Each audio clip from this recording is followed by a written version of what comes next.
Mr. Martin, it's not required that you would say anything today, but it is allowed. Is there anything you want to tell me or no? Yes, sir.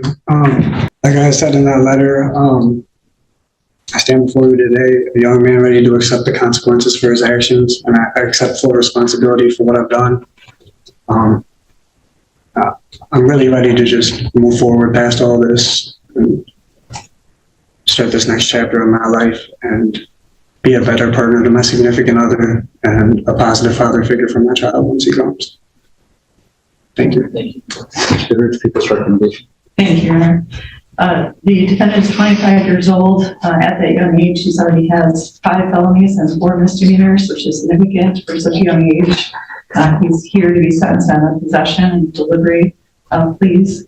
He has made choices after being offered previous services of probation and incarceration, and here we are today, the second one being committed while he's on bond for the first. I know that sometimes people think, oh, well, having a child changes things, but there's probate courtrooms full of cases where people still continue to make bad choices despite having children.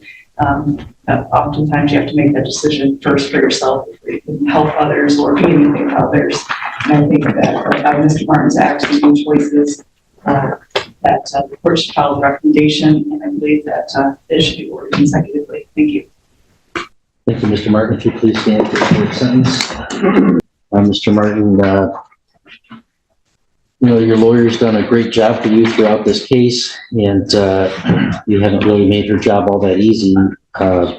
While you've got a pending case for possession with intent to deliver methamphetamine, and should get you an outcome down to a possession,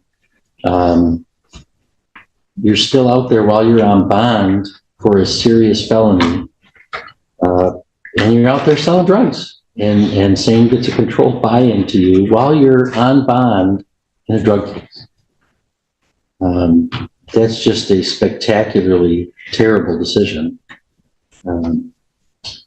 When I kind of back up and look at this case, you were, your last sentence was 3 years in prison.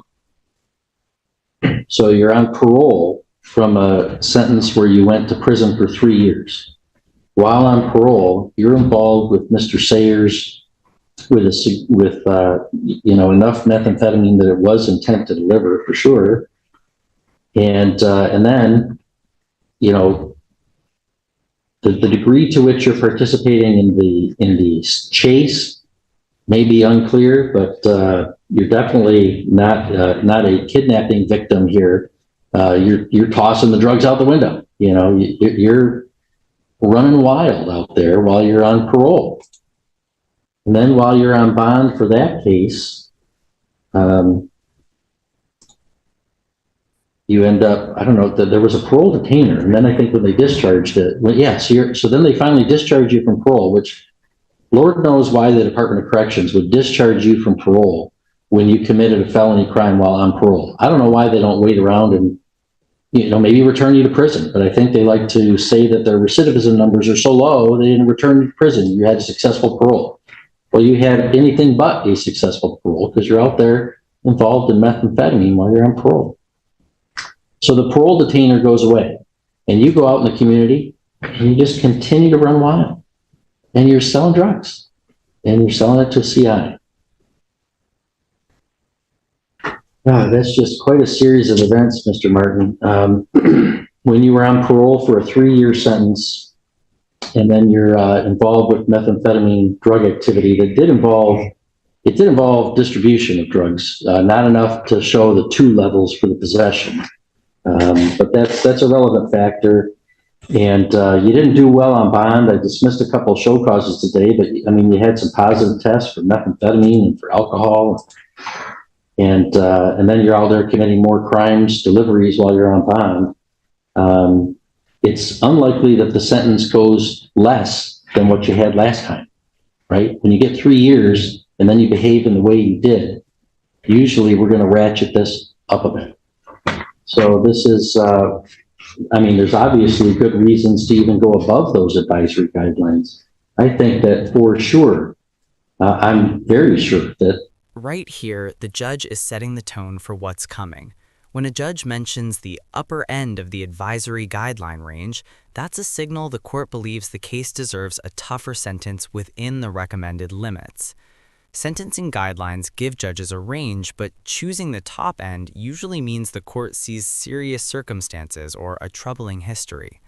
So the big question here is, what about this case convinced the judge that the harsher end of the scale was the right call? Charge fee.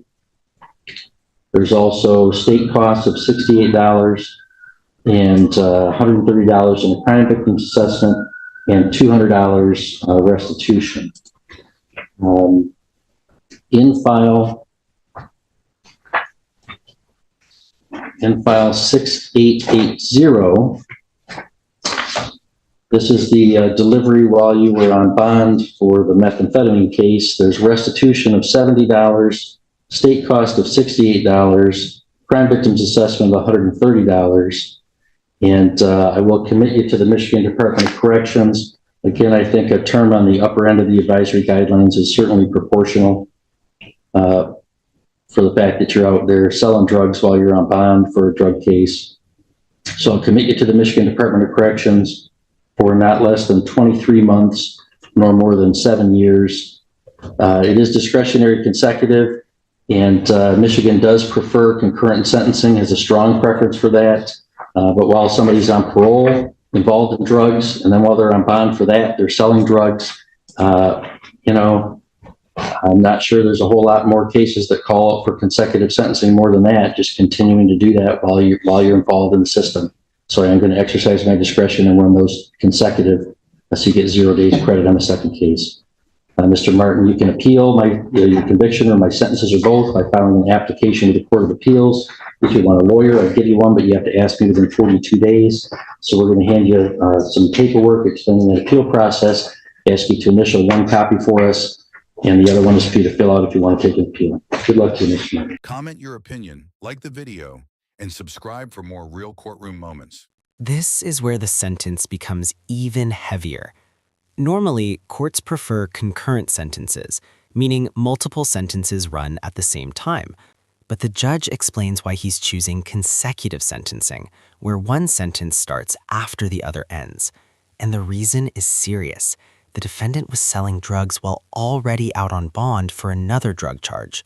From the court's perspective, that suggests previous legal warnings didn't change the behavior. So now the judge is using one of the strongest tools available, stocking the sentences. Do you think consecutive sentencing is fair in a situation like this? Or should courts stick to concurrent time?